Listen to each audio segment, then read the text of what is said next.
All right, welcome back to the podcast. Gunnar here with Andrew. We are kicking off episode 3, continuing our progression from first week, what is strength? Second week, what is our responsibility? And now this week, we're going to most likely blend all that together with why and what is a story? Why do we share our story?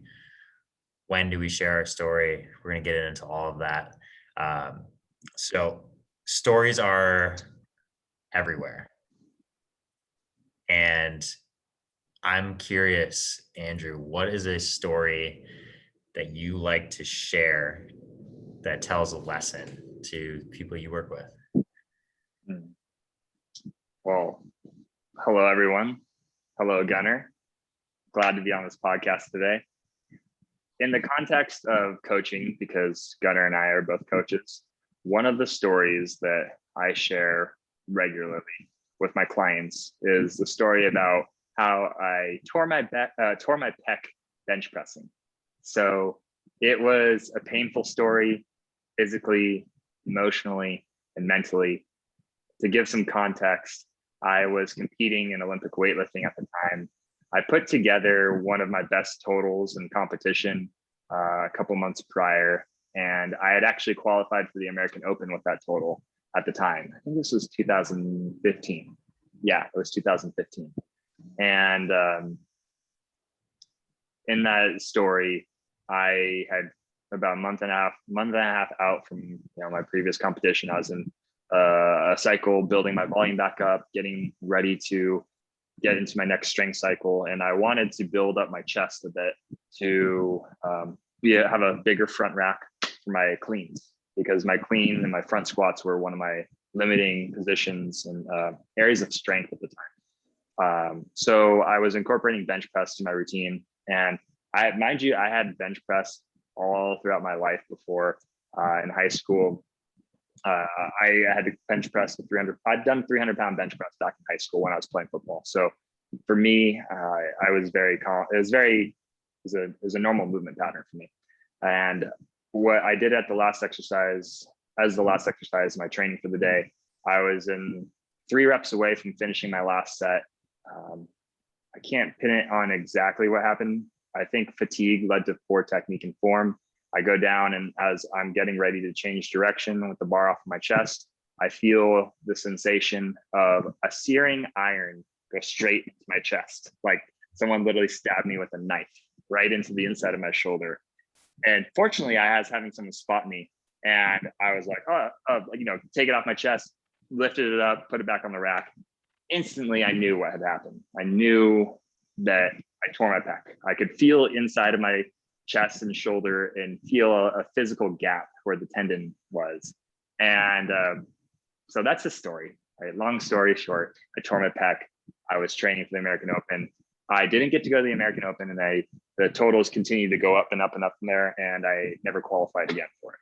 So as a coach, that was a very impactful experience for me because of not only the physical pain, but all the other mental and emotional pain associated with that. And it was really tough for me. So how I use that story with my clients is now because I coach people on movement and strength training, I've now since then become much more of a technician around my bench press technique.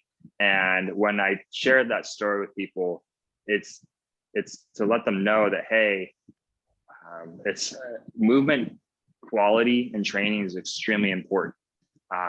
When we talk about, someone's capability with an exercise, and then once they show capability, then we can build the capacity of the exercise by increasing load, increasing volume, and other variables, right? But those two specifically in the strength training realm. And I tell people that, hey, I had learned to bench press, or I started bench pressing over a decade prior to that point. And it wasn't until a decade later of, training that I sustained this injury. So having good technique over a period of time is important. And of course, injuries happen, but ever since then, I had become super knowledgeable around helping people refine their bench press technique form. So they would never have to experience what I experienced that day. So that is like one specific, that's my story that comes to mind, because we're both coaches, we're both people who are both physically active. Obviously you're a competitor. And how I use that story when I'm working with my clients today, specifically around bench press. And yeah, so Gunnar, I'm curious about yourself. Do you have a specific story that you share with your clients regularly, maybe in a completely different context, maybe similar context? I'm curious. Yeah, definitely. And thank you for touching on that. I, haven't heard the extent of that story, and I can see why that lands so sharply, if you will. Um, One thing that just came to mind as you were telling that is stories can be used to be cautionary tales. And then at the same time, you can use that as a reference. We tell stories about the world around us because that's how we relate to one another, is through our story. All right. For me, as a competitor, uh, one story that I actually don't tell that often because it hurts, still stings, still has that sharpness for me as well. Is I was on a varsity hockey team as a sophomore, and I was on the ice. I was on the bench. I believed I was contributing in all the way up to the section final, which we won. So we were headed to the state championship tournament in Minnesota. Huge deal. This is something I had dreamed about my whole life. I had qualified with the team. I wanted to be there. And the day after we won the section final, I go back to the rink. We have kind of a light practice. And after the practice, I get called in to have a discussion with the coaches. And in that discussion, I was told that I was not going to be on the ice for the games. They were going to give my spot to a senior who had not played at all, like really during the season, had a few chances, but they felt like, he had the opportunity. This would be his only opportunity. And, my role wasn't as important. It wasn't as needed as, I maybe saw it in my own head. So as a 16-year-old being told that you don't get to play in the biggest tournament possible for high school players in the world completely shot me down. Like I spent a few days just trying to comprehend why that was happening to me, and like, the woe is me type situation. What came down to it was I was then given the option of I can, go be one of the students in the stands and just, participate from afar, even though I had put in the work all year. I was, had all the workouts, all the practices, had fought in the games to get the team there. Or I could become a manager for the weekend and carry the gear, do the little things that at the time I thought no one, recognized, no one saw. And what came from this is I made the decision to stay with the team, be as close as I could to the action because I cared about the game. And as as that weekend progressed, I was carrying the skate sharpener, up and down the stairs, putting it on the bus, taking it off the bus, and doing these little things that at one time I thought were below me. They were, and that I may have been making a difference, but it didn't feel like it. And as the weekend progressed, the team kept winning, ended up winning the state championship, and there I am in my suit instead of my gear. I still got to be out on the ice, and I'm in the photos, and it sucked. It really hurt. It was, I was that close. This is the dream. I may never get this opportunity again to be on this team, to be at this level. to play with these guys. I knew that was, this team is done as soon as that game's over. And as the celebration began, we met with like all the parents and all the family and friends up in the lobby, and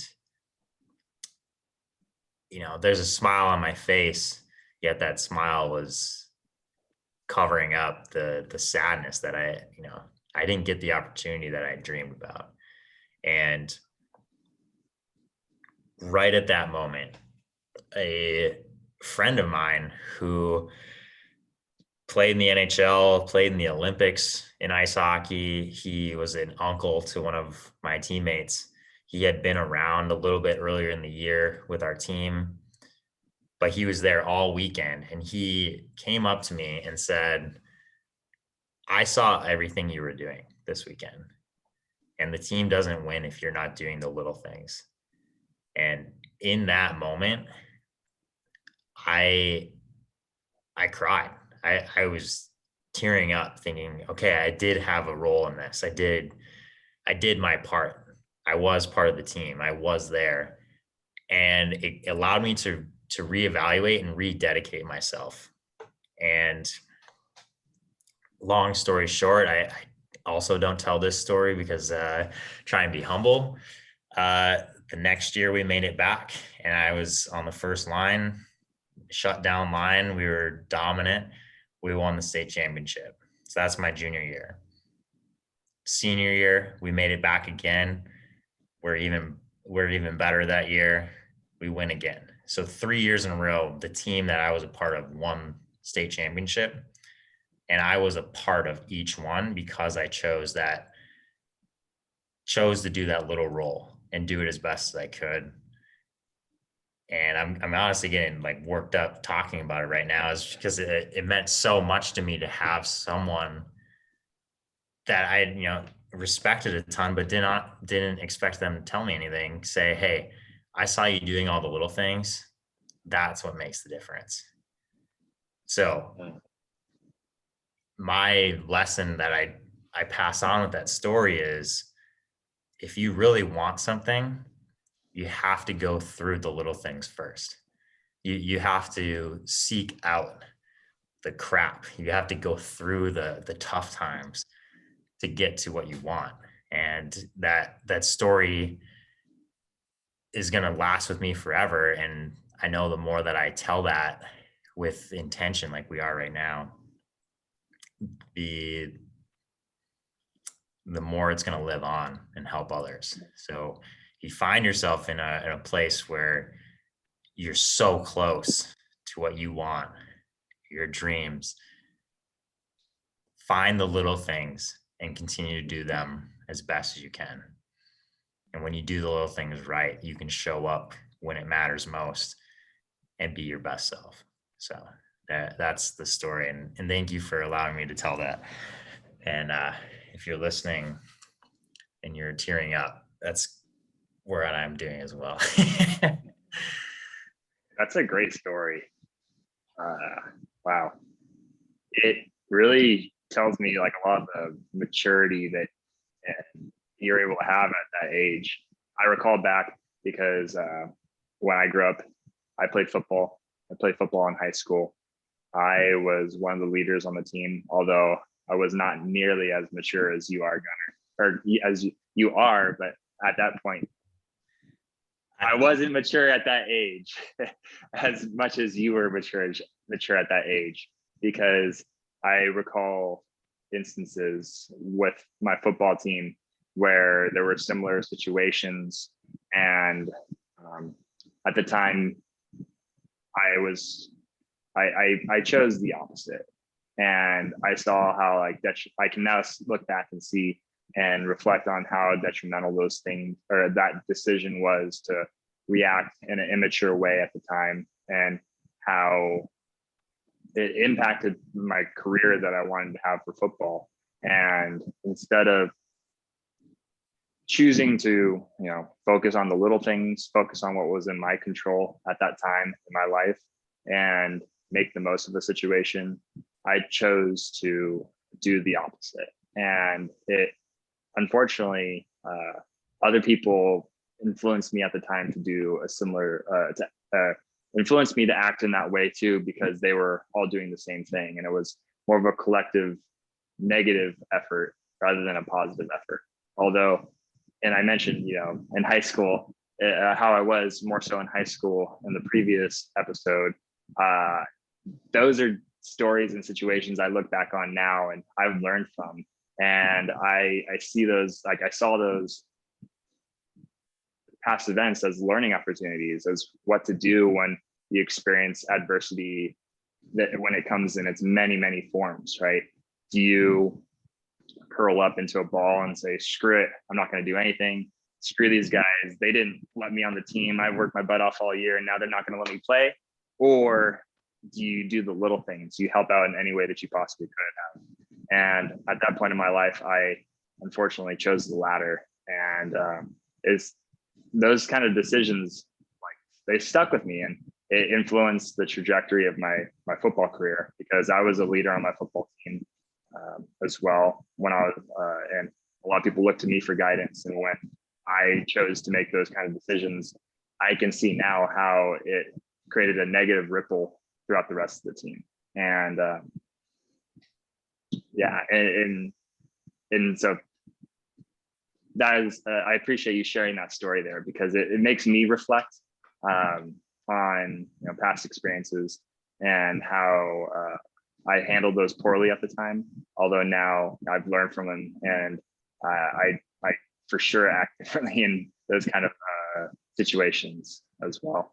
Well, in regards to stories, I have a couple questions that I wanted to ask you today, Gunnar. Kind of coming back to just the general idea of stories, like how do you define a story, and how do you define a story? I'm curious what your definition is of it, because I gave it some thought, and I'm curious to see what your thought is and how we can compare and talk about that specifically. Oh man, that's a great question. I'm a believer that every person and every situation is living a story that we have in our head. So what we have in our head becomes how we relate to the world around us. If we have a negative story, we see things in a negative light, and it can become very heavy. It can become depressing or anxiety inducing based on that story. And then the opposite is true, right? If we're seeing the world in a positive way, or we're creating that positive story, that's how we see the world. And that defines the way we interact with ourselves, mentally, emotionally, spiritually. It defines how we socially relate to the world with others, like us having this conversation here. Like, I believe that our story as a coach is that we've done the work and we're sharing it. And this is a way we continue to do the work, is that we're sharing what we've gone through, right? So we're doing the reps, and to share a story is the way we want to relate, right? My story is constantly evolving. I imagine the same is true for you, and how you see the world is we have a choice. The story is our choice. And when it comes down to it is, the courage to express what I want becomes my story. And I share my story because I have diligently observed my process for years, from being on those hockey teams, to living by myself when I was 16, to traveling across North America to pursue a dream that other people had a story that maybe that wasn't for me, but I wanted something so bad that other people's stories I was unwilling to accept. And I get to share and describe my experiences now, because the way I see the world has helped me live a positive life. And I know for a fact that when I share my story and I can help people share their stories and see it in a positive way, it changes someone's life instantly. Uh, how how do you define a story? Well, thank you for that response, Gunnar. Uh, I wrote this question down in preparation for this conversation, and I took some time to meditate on it. And there's about 5 definitions that I were iterations of itself until I came to this one that I wrote down. So I wrote, a story is an internal or external narrative describing an experience that either forms a belief, affirms a belief, or negates a belief about yourself, someone else, something, or someplace. I like that. I like that. So when I talk about a story being internal, external, that's how it's being communicated. It's an internal story if it's something that we tell ourselves. It's an external story when we communicate it to others, right? It can be the same story, but it's just how it's delivered, or whether we're telling it to ourselves or other people. Stories are narratives, right? And narratives can change, right? And that's the power of stories, right? We can all, you and I can literally experience the same exact thing, but have completely separate stories, right? That comes down to our narrative, our framework, like how we are, what lens we're choosing to experience a story in, right? Stories are experiences. They're experiences from like a sensory standpoint, an emotional standpoint, like a mental standpoint, and we're all they start as these physical experiences, and we put them back out there as a narrative, right? And then stories, they form beliefs, right? And this part I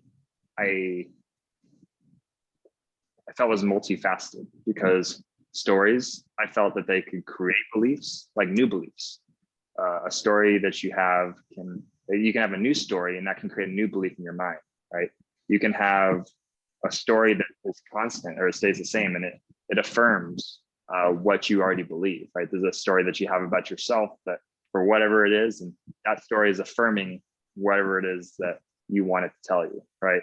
But then, or it can also negate a belief, in the sense that say something is not possible or not true. And then beliefs, or these stories, can be about yourself, someone else, something, or someplace, right? You have a story about people who live in California, people who live in Alabama, people who live in Mexico, people who live somewhere else. You know, we have stories, whether they're our own stories or someone else's stories. They can be about some other place, right? They can be about someone else. They can be about something. There's a story I have about barbell training. It's not for me. I got hurt doing it, so I don't want to do barbell training. Or kettlebells. Kettlebells, those are only for crazy Russian people, right? No.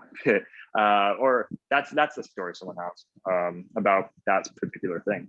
But the stories that I believe are the most important are the stories that you have about yourself.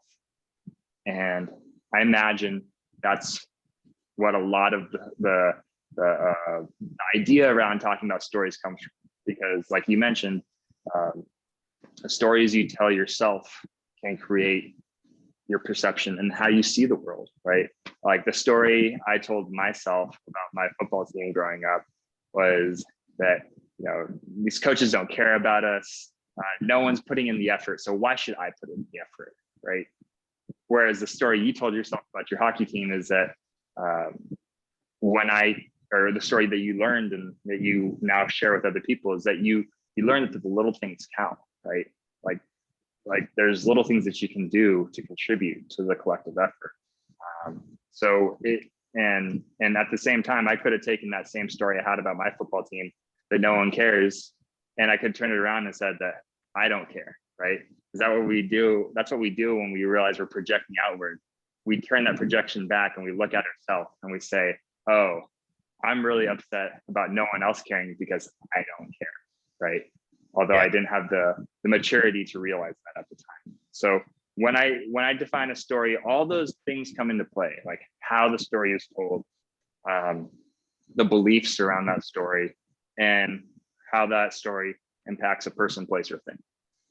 Mm-hmm. And a cool thing that you noticed there, or that I noticed from what you're saying, is there's two sides or multiple sides to every story, right? That's a common phrase of there's two sides of the story. If you're telling the story about yourself and it's internal, you can have two sides. What one are you gonna listen to, right?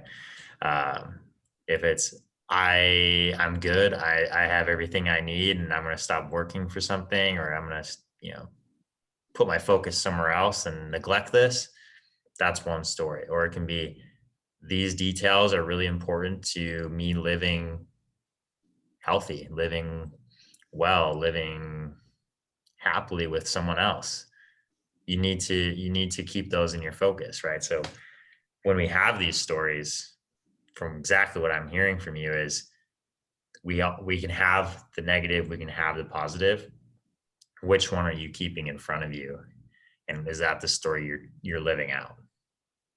Right, the words we say to ourselves is typically the one that we're living out.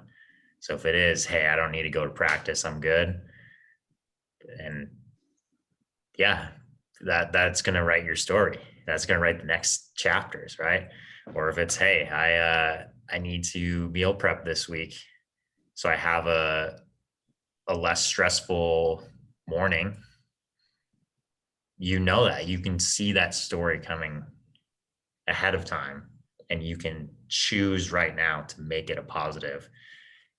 And that's all, understanding there's two sides and multiple sides to every story. So What's that expression? There's two sides to a coin, right? yeah. Yeah, yeah, I agree for sure. I'm curious, Gunnar.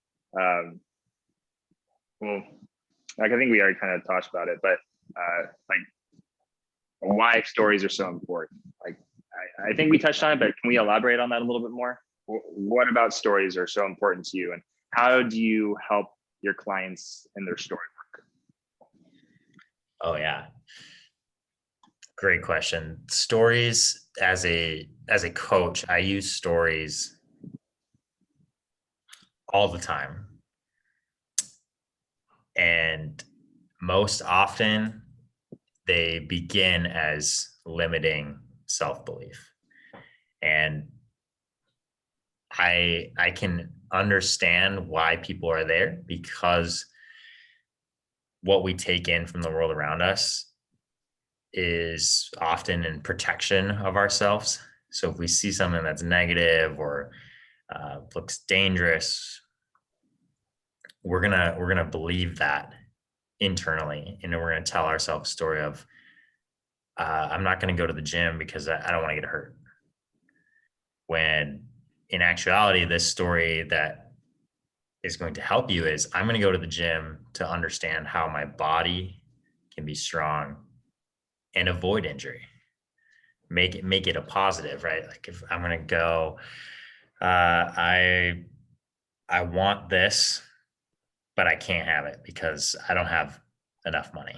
That's a story right there. That is a You're that creating a condition for something that you want, right?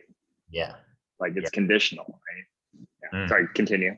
No, I like that. That's a great point. Like if I am if I wake up one day and I want to be the best athlete in the world for a moment, and then I realize, oh, there's so much work that goes into it.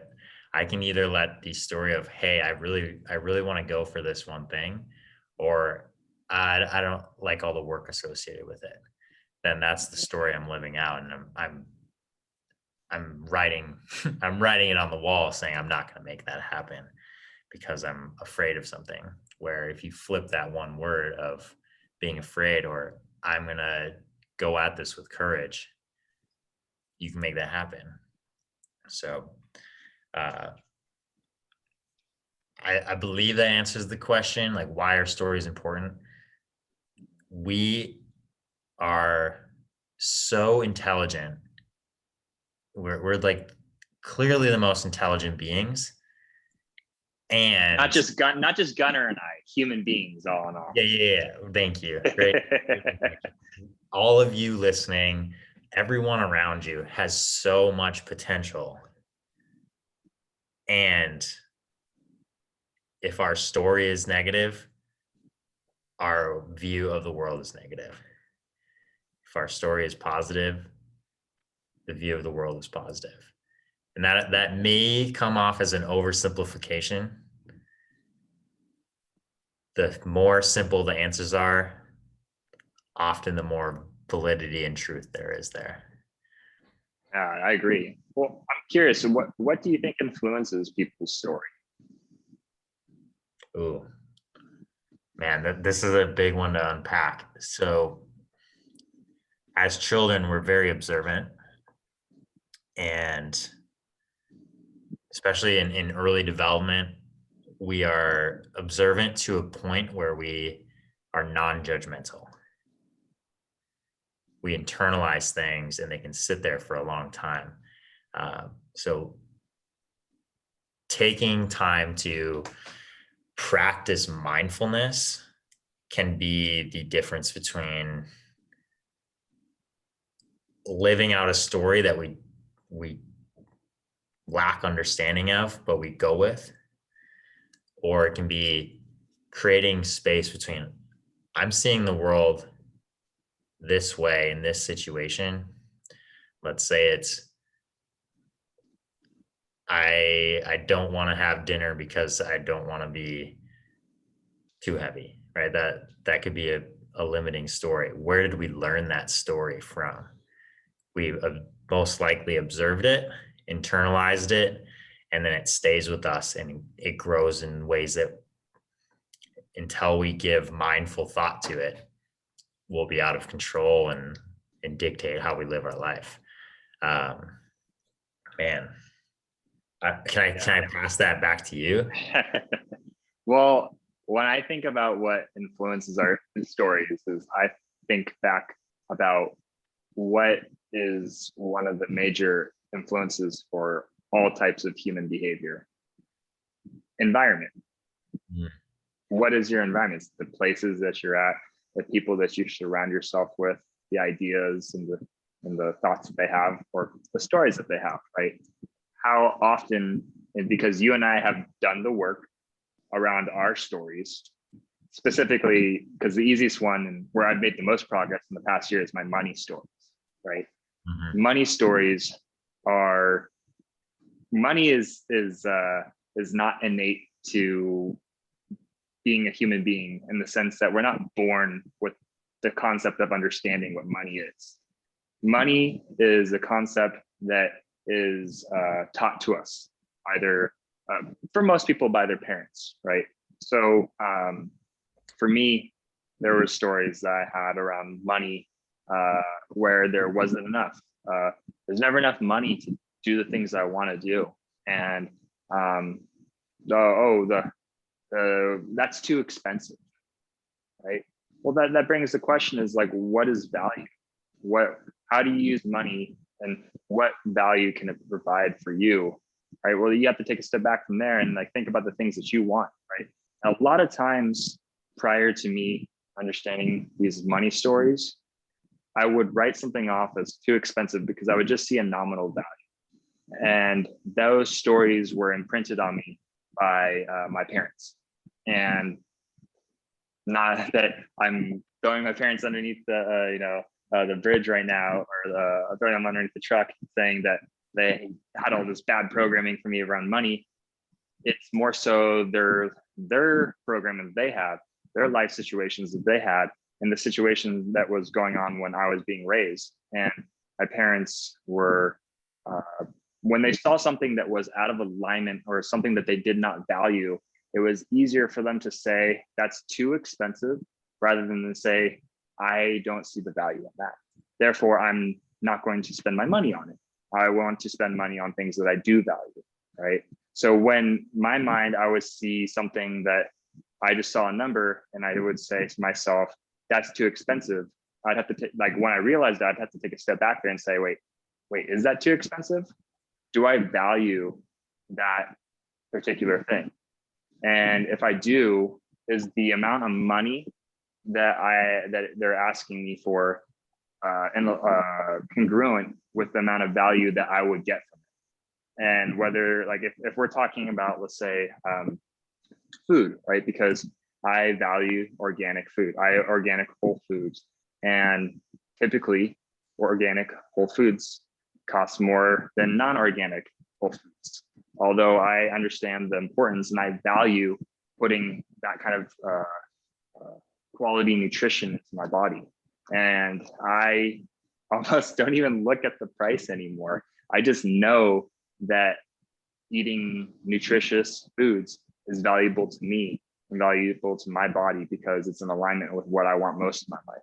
Whereas someone else whose values might be more aligned with, let's say, maybe the car that they drive or going on vacation, they might not necessarily see the value in spending money on organic food, but they see the value in spending money on a car. They see that I might otherwise perceive as frivolous and unnecessary, but everyone's life circumstances and situations are so different from one another that the value really depends on the individual. And from my experience, like learning to look at things in regards to money, my money stories, and realize that those aren't necessarily my stories specifically around money. There's someone else's, and I'm just parroting out these stories that someone else had or about money. And I'm instead of taking the time to like look at something that I want for myself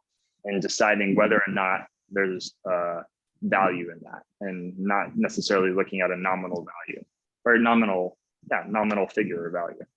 Totally. You look like you have something to say. Yeah, no, this touches on a really deep thread about stories. Is you learn that story from your parents. Mm-hmm. They learn that story from somewhere. Most likely someone before them learned that story from somewhere, and it perpetuates through time, right? The phrase, I read this on another strong coach's post recently, that time is money is the biggest crapshoot thing to believe in. Time is money. No, time is time. We know we can't get it back.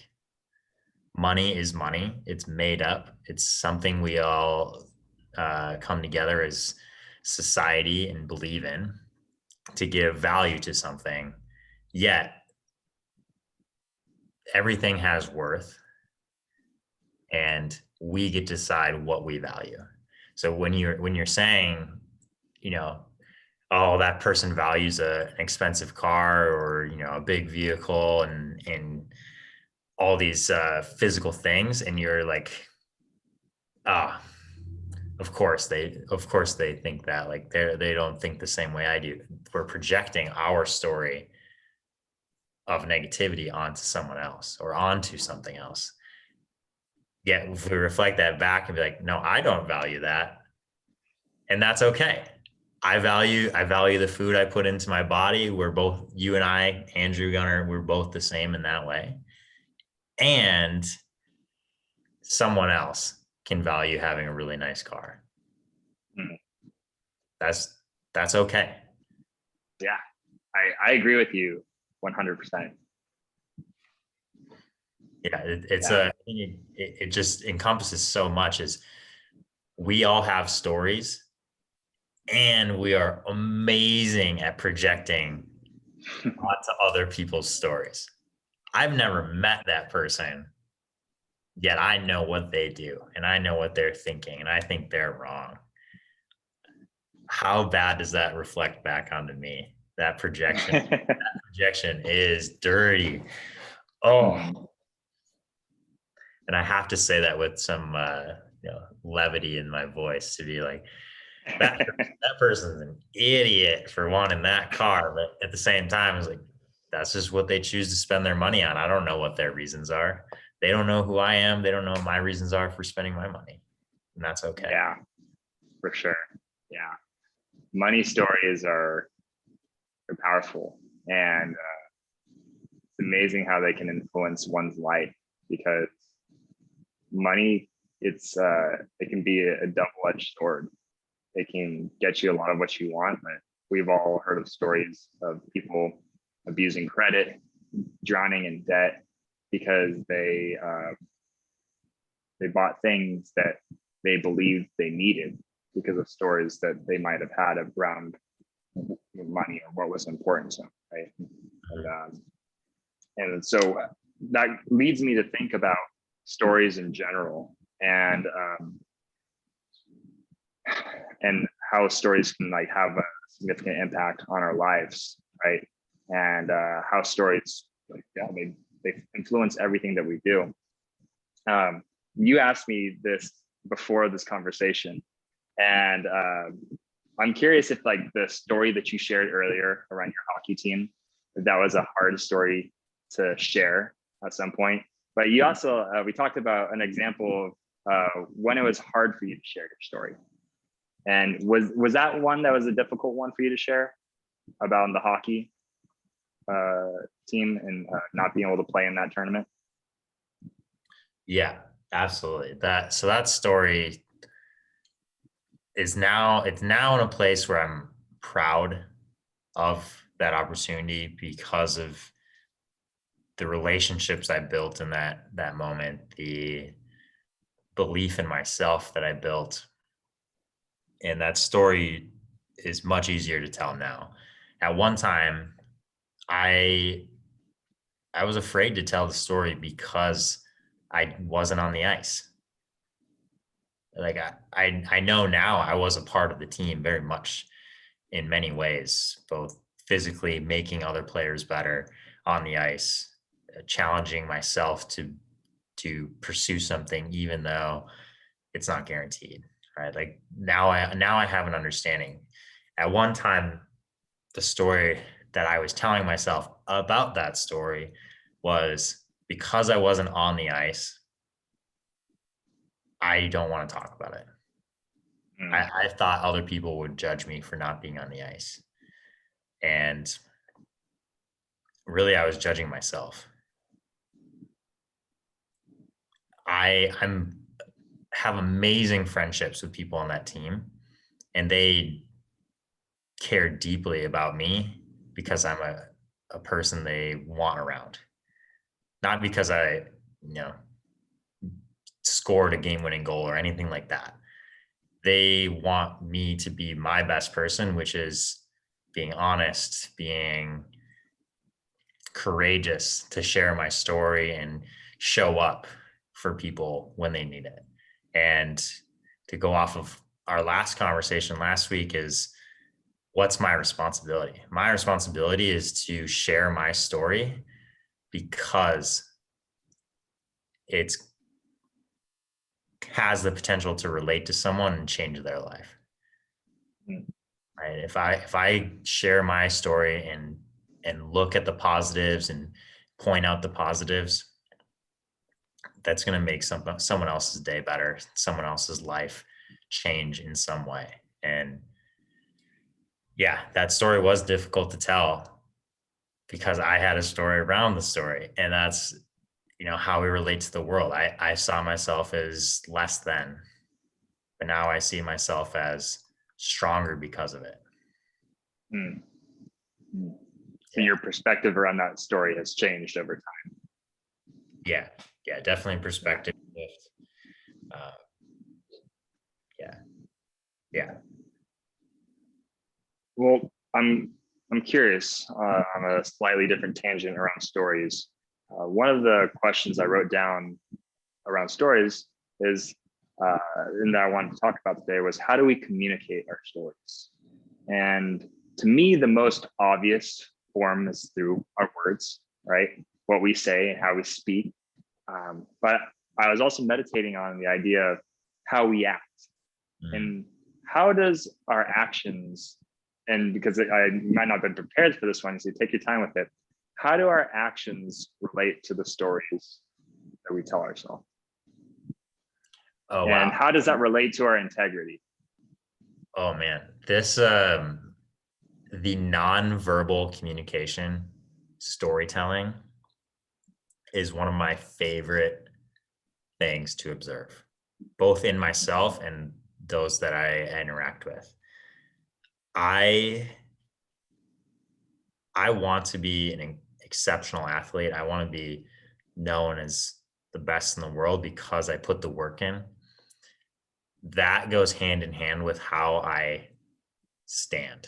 That goes hand in hand with how I breathe, how I greet someone, make eye contact. All of those little nonverbal pieces are telling a story without words, right? If someone comes up to me and they're like, "Hey, do you know anything about fitness?" and they look at me and they're like, "Yeah, clearly he does." Right? Like there's a physical story being told there. That's super important. It's super important to recognize it may not carry as much importance for others as it does for me, knowing that when I show up as my best self, that means what I say and also what I'm not saying with words. Um, yeah, I think that's my answer. That yeah, I like that one. I like how that came out. Cool, cool. I wrote in relation to that when I said how we communicate our stories. What we say is it's the common way to communicate our stories. And then I put about how we act. That can be hard or easy based on how well, like how in alignment we are with that story, right? If we tell ourselves one thing and we act out in a different way through behaviors, more so in terms of actions, that can create conflict. Right. That can create misalignment, right? And I found that to be a situation earlier on in my life, and I've always found when my stories that I tell myself are congruent with how I act, there's always a sense of relief with it too. And it comes back to the part of the conversation we had last time around honesty, and it's having honesty with yourself, right? And when you're honest in the stories that you tell yourself and the actions are congruent with those stories, it leads to in my opinion, less anxiety, less strife, less depression, things like that, because we know internally that we're living out our words, our stories, right? You have something to say? Yeah. And I like how you brought in, what we tell ourselves, that being aware of our story Mm-hmm. and decrease our anxiousness or our fears, right? That's super, super important because being honest with yourself gives you a understanding of where you are, knowing that you can change from there. When we as human beings miss the opportunity to see where we are at our current place, it's really hard to grab a hold of the next step that we want. And that becomes the issue with stories, is if we're unaware of what we're seeing and what we're acting out, that story becomes chaos.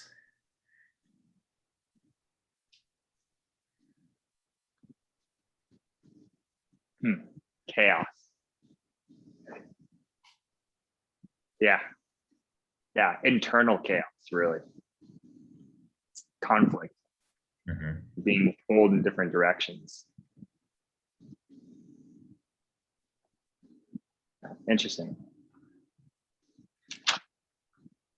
Yeah, I think we're at a really good place here to kind of to back up and do takeaways. Is Yeah. we all have stories.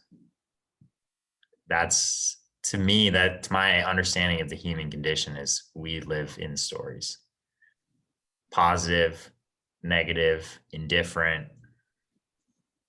Yeah, they're all stories. We are seeing the world and we are telling a story about everything we see, everything we interact with, everything we do internally, everything we say externally. There's a story about everything. And creating mindfulness is the practice of separating yourself from the story that's happening and the one you're telling, and choosing then to proceed in a way that's going to align with what you want. Yeah, awareness is that first step for sure. Yeah, I was thinking about that earlier. You mentioned the word awareness around our stories, and wow, like taking the time to meditate, practice introspection, and become aware of those stories. It's a process.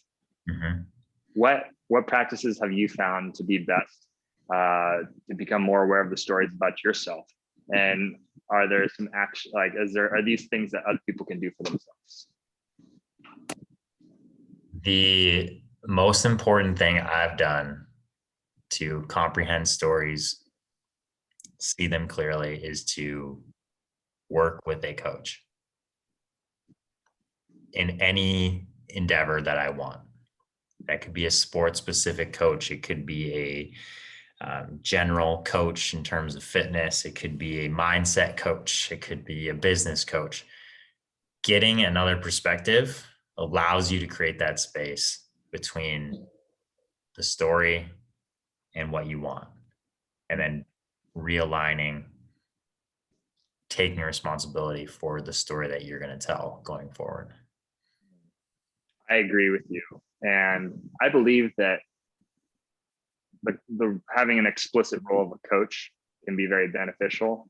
And also just anyone who is willing to have a conversation with you about that specific story, give their thoughts and opinions on it. And that's what comes back to that open-mindedness too, having the open-mindedness to hear other people's opinions and thoughts around stories, whether they're a story that happened to us at the grocery store or the gym, or a story that we tell ourselves, and having someone else there to be a sounding board and to question these stories that we have, and are these stories and the beliefs that they're generating about ourselves and other people, are they accurate, or is this based off of some fear or whatever the motive might be, to protect ourselves for some reason. I also believe, like, as far as an actionable step and understanding our stories, and what has been the most powerful second to actually having a coach or someone to have be a sounding board, is the process of journaling.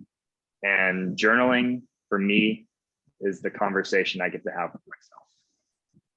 Yeah, well said. And I think this is a great point to end on, is journaling out your stories allows you to see it tangibly instead of it bouncing off the walls of our skull, confusing us.